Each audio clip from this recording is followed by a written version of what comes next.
Welcome to K Movie Reviews, your ultimate guide to the captivating world of South African film.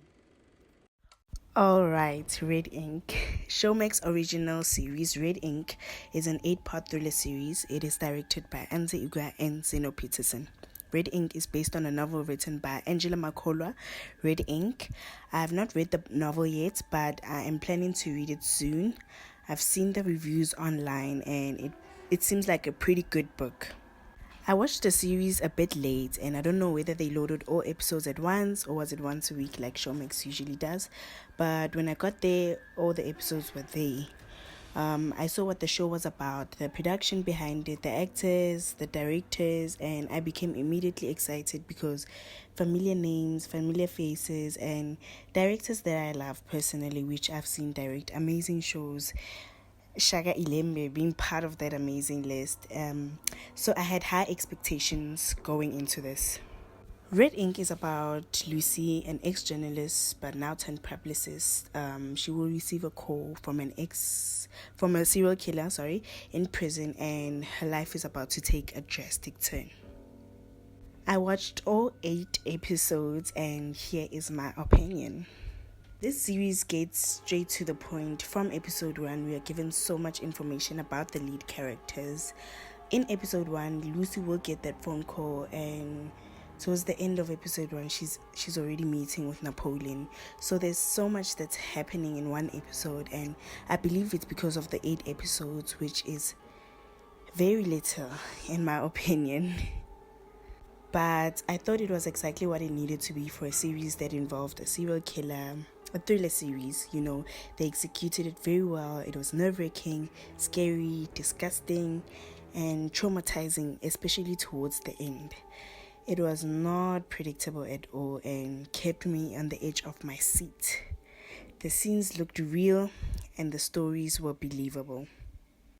I love the acting. Lucy played by Ngobile Khumalo. I think she did an amazing job at playing Lucy, this brave woman who's very intrigued, by a serial killer, and she's a complex character because you never know what she'll do next. One thing she's agreeing, not she doesn't want to entertain a serial killer, and the next she's changing her mind. So very indecisive. We see different elements of Lucy's life, her being a mother, a friend, a lover, and I think she played all these roles very well. Bonko Koza as Napoleon, the serial killer, the butcher, this insane man that gave me so much stress throughout the series. Very creepy.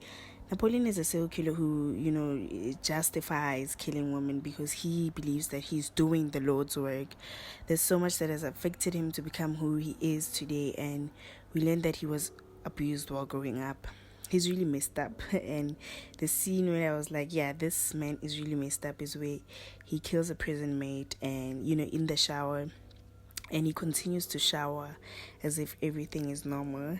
He was being attacked, but how he reacts to certain things, he is really not normal. I love Bonko Koza and how he played this character. He got everything right. Okay, the way that he would walk, his whole aura, Napoleon's face. Okay, not only does Bonko play Napoleon, but he also plays Napoleon's twin brother, Sfiso, which is a bit light from the Napoleon character, but I imagine it must have not been easy playing these two characters. So shout out to him for doing that because it was top for performances from these two roles. Everyone in this series plays an important role, which I loved. Goliath, Detective Morapedi, Lucy's friend Fundi, Gahiso. I loved how they wrote in every character and the sequencing of events and how just everything played out. Another thing I noticed is how Lucy's character narrates what she's feeling or the things that are happening around her. I love this because it gave it a novel feel and provided us with more than what scenes would have, given the time. And the show is based on a novel, so this was just perfect. One particular scene that I loved is the scene where she and Kagiso are in the kitchen and she is narrating how she's feeling about him. Yo, I love this scene so much. Then, it continues. We get to episode 7. I am thinking this could be the perfect ending for this series. Everyone is safe except for Kagiso, who's in hospital, but it looks like he'll be okay. But I was like, don't fool yourself, because there's still one more episode and a lot could still happen. And I was correct, because what happens in episode 8, okay, there's just so much. But the episode 8, which is the final episode for the series, I was left shocked with this episode, and I was left with so much confusion, because how did Napoleon survive?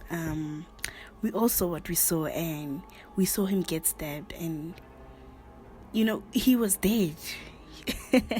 He was dead. And I rewatched the scene. I was like, maybe I missed a few things, and I rewatched it, and there's something that I picked up, which was Sfiso getting up, because he was also dead, but then he got up, and then I was like, okay, but that's not giving us anything at all. I was confused, and I have so many questions. If there is a season 2, they must just pick it up from that moment, because that was unexpected. But this is what I think what happened is, I feel like Caesar did get up, and maybe Napoleon wasn't really dead. He got up, and Napoleon managed to kill him again. That's what I think. That's what I think. I don't want to lie, I really enjoyed Red Ink. I've never seen anything like this, especially in South Africa. I've never seen it. Angela Makolo actually played a huge role in the making of the show. She's an executive producer and co-writer, and she's written the novel Red Ink. There's also a cameo of her towards the end, which was really nice. Yeah, I enjoyed it. And there isn't a lot that I can fault it on. What I didn't like, however, was the fact that there were only 8 episodes, which is too little in my opinion. And I feel like this just didn't allow the show to explore more of the storylines or to go in depth, okay? But with that being said, I give Red Ink an 8 out of 10. Great series, and there's a sequel to the book Red Ink called The Reed Dan Stoker. So I hope there will be a season 2. I'm hoping so. Yeah, thanks for watching.